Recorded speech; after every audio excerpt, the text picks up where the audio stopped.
жыл мурда алдык. Ага чейин болсо СССРдин колунда, СССРдин колуна чейин Россия империясынын колунда болду. Өзүбүз как государство бир гана улуу кыргыз каганатында болгон бизде өзүбүздүн государствобуз. Андан бери боло элек. Андан бери междуусобица, кыргыздар бири-бири менен кырып, тоого чыгып, бизге относительно аз эле убакыт өттү да. Мындай 1-2 кылым десем жаңылышпайм. Анткени ошончо эле болду. Вот ошол Америка, сиз Англия, өнүккөн Швеция, алар деген канча деген кылымдардан өтүп, канча деген коомдорду жашап өткөн, да? Биз дагы балким ошол ступенькада тургандырбыз, балким бул убакыт келип кетер убакыттыр. Балким да 100 жылдан кийин адамдын эмеси жашоого караган көз карашы өзгөрөттүр балким. Мындан 100 жыл башта, кандай ойлойсуз? 150 жыл башта дейсиңерби? Ошол эле силер суктанып аткан Парижде туалет болгон эмес. Ошо айтып да. Биздикиндей эле уровеньде болгон, биздикиндей эмес, биздикиндей эмес. Эң жаман нерселер биздикиндей деп айтпагыла жигиттер. Биздин ата бабаларыбыз жаратылышка Алдай сактасын, мен атып айткан жокмун. Айтып атпайсыңбы биздикидей деп? Көрдүңбү? Оюңду бөлүп кеткенде кандай болот экен? Жап-жаш жигит, сен да чыдабай кеттиң. Ой, Кудай сактасын анткен жокмун. Эми мен элестет. Менин 30 жылдан бери менин оюмду ушундай кылып башка жака бурат. Мынтип айттыңыз го, мындай дедиңиз го сиз деп. Биздин ата бабаларыбыз алардан айырмаланып жаратылышка аябай керемет маани жасашты, маани берген. Алар жеген тамагын, жанакы жууган иштеринен калган жуугундуларын терезелерине ыргытышпы. Чалпылдатып көчөдө эле ушундай болуп жүргөн. Биздин ата бабаларыбыз жеген тамактан калган сөөктү да көчөгө ыргыткан эмес. Аны дагы жашырып бир жерге көмүп келген. Биз баш жууган же кир жууган сууну дагы адам басчу жерге төккөн эмеспиз. Биз баягындай болуп ажатканага барып алып, ажатканадан калганын көчөгө ыргыткан эмеспиз. Эң туура. Бизде башка бир руханий баалуулук, байлык болгон. Ал кезде адамдын руханий баалуулугу, байлык болуп эсептелген дагы машина, самолет, куруп койгон таам, ал баалуулук болгон эмес. Ошол баалуулуктар алмашып калгандан кийин адамдын кайгысы башталды. Адам адамдыгы менен бийик болбой, адам кийген кийими менен, жашаган үйү менен, тээп жүргөн машинасы менен, акчасы менен киши болуп калды да. Элите болуп калды. Элите болуп калды. Биздин коомдо тескери болгон. Ал сенин баалуулугуң, байлыктарың да көп болсо бир 300-400 жылкың, 60-70 топозуң болгондур. Байке деп бай деп койчу. Бирок адамдын адамдыгы аны менен эсептелчү эмес. Мына ошол көмкөрүлүп калган дүйнө, оодарылып калган дүйнө тескерилиги ушул жактан пайда болду. Түшүндүрө алдымбы? Түшүнүктүү. Ошондо Европа ылдыйдан өйдөгө мындай баягындай материальный ценностьтардан более духовный ценностьтарга өтүп келаткан мал болсо Европада, бизде болсо наоборот болот. Азамат. Себеп тарых момундай спиральдай болуп өсөт да, коом. Биз өтө бийикке чыкканда бул баягы көчмөндөр маданияты. Көчмөндөр маданиятынан кийин бизге кандай маданият келди? Араб маданияты келди. Араб маданияты менен көчмөндөр маданияты экөө бири-бирине ушунчалык дал келди. Бул мындай кандай десем, толугу менен симбиоз болуп калды. Бир маданият болуп калды. Бири-бири менен жуурулушуп, бири-бирин байытып кетти. Эми бизге батыш маданияты кирип келди. Батыш маданияты бул эки ширилишкен маданиятты талкалап, өзүнүн эрежесин таңуулап баштады. Ошол бизге жат болгон батыш маданияты келери менен биздин коомдогу баалуулуктар талкаланып жоголду. Баары илим билимнен. Ошо Илим билимнен. Эми кандай болуп биз көтөрүлөбүз? Кандай көтөрсө болот? Билимсиз көтөрүлүш мүмкүн эмес. Билим дегенде мындай эле айтып коет да, билим бул биринчи кезекте маданият. Билим бул адамгерчилик. Бул адамдагы болгон мыкты сапат. Илим менен билимге жетишпей туруп, акчаңа канчалык чөнтөгүңдү толтурсаң дагы эч нерсеге жетишпейсиң. Кеп акчада эмес, кеп байлыкта эмес. Ошону түшүнбөй атабыз. Ошон үчүн Артур, мен сени мисал келтиргенде өзүң алба, мен мисал айтып атам да. Крокодилдин терисинен ботинке кийген кишинин баары билимдүү же маданияттуу эмес. Эгер дүйнөнү дөңгөрөтүп коркунучта кармап турган диктатор башкаларды караган болсоң, алар кийингендей болуп эч ким кийинген эмес. Но дүйнөгө ушунчалык жаңылыктарды, ачылыштарды берген араб халифатынын падышасы Умар разияллаху анху падыша болуп жүргөндө чапанында 13 жамагы менен жүргөн. Муну эмне деп айтабыз муну? Аскет деп айтабызбы? Эмне деп айтабыз муну? Жөнөкөйлүк деп айтабызбы? Эмне деп? Андай деген болсоң, муну Уругвайдын президентин карачы. 74-жылкы чыккан машинасы менен жүрөт. Өзүнүн мындай айылдын четинде, шаардын четинде бир кичинекей ранчосу бар экен, чарбасы бар экен, ошол чарбада жашайт. Охранасы жок деле жүрөт? Охрана жок, эч ким жок. Демек, андай десең Махатма Гандини кара. Махатма Ганди дагы ушунда эң чоң өлкөнүн, калкынын саны боюнча эң чоң өлкөнүн жетекчиси болуп дагы. Баягы биздин чий деп коебуз, ошо чийдин үстүндө уктайт, чийдин үстүндө жатат. 3 метрге жетпеген эле матаны оронуп алып эле ошону менен жүрөт. Эмне деген? Адам. Сымбат, биринчи кезекте биз адамды издешибиз керек. Биз кийимди эмес, биз өлкөнү эмес, биз адамды издешибиз керек. Эгер ошол адамды таба алсак, жараткан айтып атпайбы, чындыгында жетекчиңер өзүңөрдө. Биз коом кандай болсок, бизге ошондой жетекчи келет, башка болбойт. Анан аларды сөкпөгүлө силер. Муну ол акмак дегендей, мындай деп. Жок, ошол акмакты көтөргөн биз. Анан биз өзүбүз мыкты болуп калып, алар жаман болуп калабы? Жок, андай болбойт.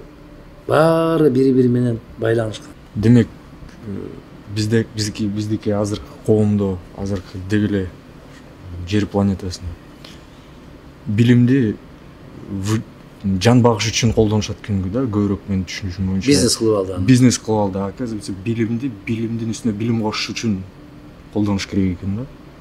Ошондо эң чоң трагедия сиз айткандай ушунда окшойт деп ойлоп калдым да. Азамат, эң чоң кайгы бул ар бир нерсени монетизация кылып, акчага айландырып баштаганында. К сожалению. Бул чоң кайгы. Айтат да, билесиңерби, бир керемет философиялык түшүнүк бар. Аны айтсам түшүнөсүңөрбү жокпу билбейм. Илим менен билим ар бир кишиге өзүнүн эмгегине жараша берилчү нерсе дейт. Сен кызыгасың, аласың. Каалаганыңча аласың. Сен кызыгасыңбы, каалаганыңча аласың. А бирок илим менен билимден дагы бийик турган, кымбат турган билесиңерби эмне бар? Адамдык сапат. Илим, билим. Сен үчөөнү айт. Эмне бар? Илим менен билимден да кымбат, андан да бийик турган. Человечность, адамгерчилик. Бул жалпысы. Муну парасат деп коет. Парасат деген түшүнөсүңөрбү? Түшүнбөйсүңөрбү? Ошон үчүн парасаты жок дейт. Вот и пришли, вот и ответ. Ошол аябай чоң нерсе да. Парасат деген бул сезимталдуу улук дейсиңерби? Муну интуиция дейсиңерби? Муну көрөгөчтүк дейсиңерби? Кандай десеңер ошондой деги эле, бул мындай бир бүт баардын ичине камтып алган нерсе да. Бул парасатты жараткан берет экен да. Жараткан парасат бербесе, ал кишиде парасат пайда болбойт. Кыргызда бир жакшы сөз бар го. Адамдын ар жагынан болор балалыгынан деген сөздөр бар го. Ошол сыяктуу эле болор бала богунан дегендей эле бешиктеги баланын бек болорун ким билет дейт. Ошол бешикте жатканда эле кээ бир балдарды карап отурсаң, эмне үчүн кыргыздын философиясында балдар 7-8ге чыкканга чейин чоң кишилердин алдына кой берген эмес. Атасына да көп көрсөткөн эмес. Себеп атанын сөзү ок дейт. Атанын сыны, атанын назары сындырып койбосун деп итиятташкан. Бир балдар болот, 1 жаштар, 2 жашар болуп калган кезинде өтө мындай бир сезимтал, өтө сергек, баарын байкап турган, ал кишинин да көзүнө мондоп карап, бул кишинин да көзүнө карап, баарын билет, сүйлөй албайт. Жаш. Ал парасат менен тааныйт.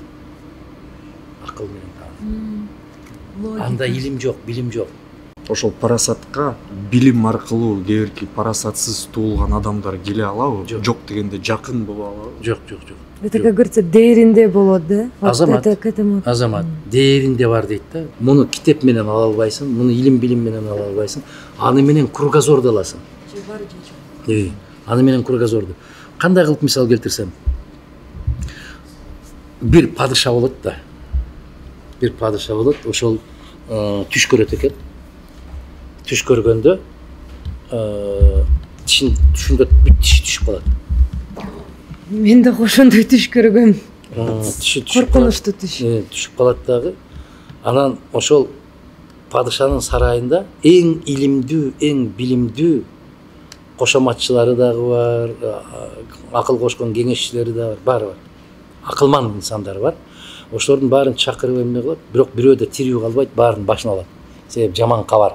Тишиңиз түшүп калса, бүт жакындардан айрылат экенсиз дейт да. Ошондой деп жороган.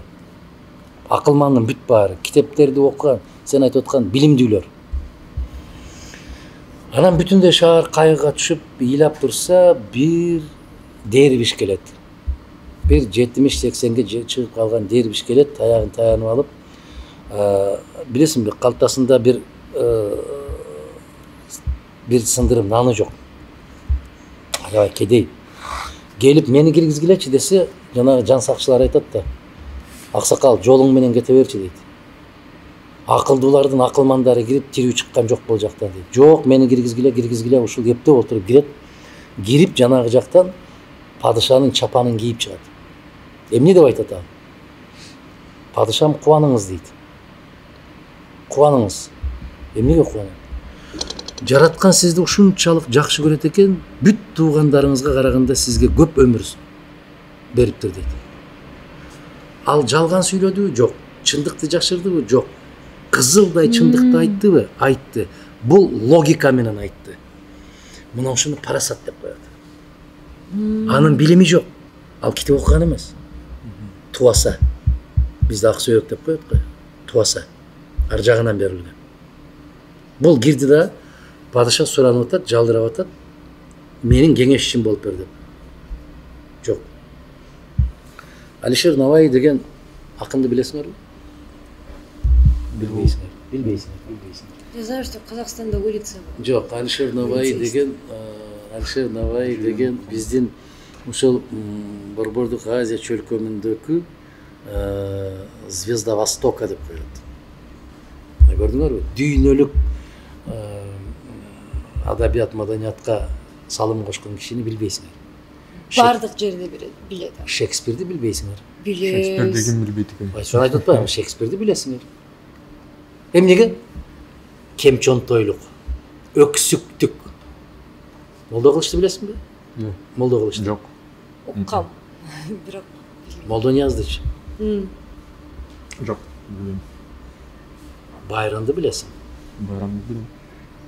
Демек өксүксүң. Эмнеге? Сен өз керемет философ акындарыңды билбейсиң, башкаларды билесиң. Өксүксүң. Өксүк дегенди билесиң? Жок. кызыктуураак болуп атпайбы просто башкалардыкы? Кызыктуураак эмес, это комплекс неполноценности. Это болезнь. Мен деген мындай. Азыр. Себеп бир эртең бүрсүгүн кыздар менен сүйлөшүп жүрөсүң да, үйлөнөсүң. Албетте. Кыздарга барып калып, Байрон айткан экен. Да? Же Шекспир, чем небо свод прозрачнее и ясней, тем тучи кажутся на нем черней деп айткан экен десең, кызыңдын эси олтуруп калат. Ой, мунун акылын кара деп. А чындыгында пустышка. Ошон демек сиз мени пустышка деп атасызбы ошондо? Кандай түшүнсөң ошондой түшүн. Кандай түшүнсөң ошондой түшүн. Мен чарчадым түшүн. Анан эми мындай кылып. Адам өзүн тааныш керек. Адам өзүн тааныганда ал эркиндикке чыгат. Адам өзүн тааныбаса, адам өзүн билбесе, ал эч качан бактысын сезбейт. Сен жүрөсүң. Атам бул, апам бул, чоң атам бул, чоң атам. А сен кимсиң өзү? Өзүңдү тааны. Мына япондорду мисал келтирип айтты. Күл болуп калган жерден кайра гүлдөп көтөрүлүп чыккан. Эмне үчүн? Аларда политика изоляционизма деген саясатты жүргүзүштү. Көп жыл, 100 жылга жакын политика изоляционизма жүргүздү. Эмнеге? Азыркы япондордун эң биринчи урааны эмне? Сен ким болсоң ошол бол, япон бол дейт. А биз кыргыздар эмне деп атабыз? Ким болсоң ошол бол, бирок кыргыз болбо. Күнүчтүү. А баракелде. Согласна. А бул мына өксүктүктөн келип чыгат. Өзүн өзү тааныбагандыктан келип чыгат. Өзүн өзү билбегендиктен келип чыгат. Өзүңдү тааны. Ким экениңди бил. Кайдан келгениңди бил. Бизде Жантошевди билесиңерби? Я, ким ал? Нет, уккамыз. Жолбар. Кайгыңар ушул. Токто. Кайгыңар ушул. Жигиттер, кыздар, кайгыңар ушул. Жантошевдин Каныбек деген романы бар. Каныбек деген романын окусаңар, кыргыз тилинин канчалык керемет экенин, канчалык бай экенин, канчалык сулуу экенин ошол романдан билесиңер. Бул бир. Экинчиден, Кандай дейсиз? Кубаныч. Каныбек. Каныбек. Анан ошол жерде жанагы жолойго жолукканда ок тийген, жаракат алган адамдарды кандай кылып дарыласа болот, ага кандай чөп керек? Мына силерге медицина. Мына силерге керек болсо фармацевтика. Кайдан билет кыргыз? Тоо таштын арасында жүргөн абышка барып, эч ким мындай билбеген чөптөрдүн баарын терип, ошолорду жанчып, ошолордун суусу менен турбай калган адамдарды тургузуп Мне тоже жатат. всегда интересно было. Мына ошол Как к этому өзүңдү пришли? таанып бил. Сенин ата бабаларың, сенин жет атаң керемет болгон. Сенин жет атаң эки сүйлөгөн эмес. Сенин атаңдын касиети болгон. Сенин атаң керек болсо өзгөлөрдү көзгө илбей, жараткан менен гана өзү менен өзү болуп жашаган.